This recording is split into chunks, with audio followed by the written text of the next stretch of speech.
I'd like to discuss for the next few sessions the healthy approach or a healthy approach to keeping stringencies in halacha. Let me just begin by saying that we know that all mitzvos have halachos connected with them, meaning that when one has to fulfill a mitzvah, there's all different sorts of halachas that go into fulfilling that mitzvah. For instance, if someone is fulfilling the mitzvah of lulav, so he has to know what a kosher lulav looks like. He has to know when he has to shake the lulav, in the day, in the night. He has to know how to do the na'anuim of the lulav. Every mitzvah basically has halachot, whether it's hilchah Shabbos, tefillin, challah, whether it's a mitzvah between man and man, like loving your neighbor like yourself, or chesed. There are halachos attached to all these mitzvot. Something you may not know is that there's something called hilchos mitzvos, which are halachos on how to actually keep all the mitzvos. Okay, the Sefer Chaya Adam compiles a list of halachos on how to fulfill mitzvos in general. Just to give you some examples, there's a concept of mitzvos, eima virin al ha-mitzvos. If someone has a mitzvah he has to do, and then there's another mitzvah he'd like to do first, if he comes to the first mitzvah first, he has to fulfill that mitzvah first, and he can't push it off. Like, for instance, if someone wants to put on talis and tefillin in the morning, right? So he has a choice. He could put on the talis or the tefillin. Generally, you put on the talis first. But let's say he forgets and he pulls out the tefillin, he has to put on the tefillin first. So that's one rule in fulfilling mitzvahs. We have another rule that's called Tadr She'ena Tadr.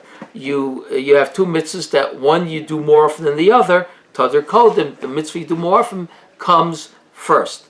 There's also Osik b'mitzvah Pater min mitzvahs. One involved in a mitzvah, so he doesn't have to do the other mitzvah. If someone's involved in a certain mitzvah and someone comes over for charity, he's not obligated in that mitzvah, right? How much you have to give towards fulfilling a mitzvah, right? Doing a mitzvah rather than sending your friend to do the mitzvah, right? Mitzvah bo yosebi b'shlucha, we say. So mitzvahs itself have halachas that come together with fulfilling any individual mitzvahs. So now, the truth is that in Chumras, we have the similar idea. Chumras are part of our mitzvahs. It's what we would call beyond the letter of the mitzvah, but nonetheless it's part of that mitzvah, and therefore it also has halachas. Halachas like when you should be machmir in certain things, when you should be stringent, when you shouldn't be stringent, who should be machmir, who should not be machmir. If a person just feels like doing a chumrah, that doesn't mean he should really do it, and therefore we have halachas telling us when chumras actually apply in general and apply to you specifically. Chumros, or stringencies, which in their classical understanding are basically going beyond the letter of the law. The letter of the law are the mitzvos or halachos, and this is going beyond the letter of the law, have become very popular in the last few decades. So much so that sometimes they take precedent over the halachas themselves. In other words, people are have more fervor in fulfilling a chumrah than halacha.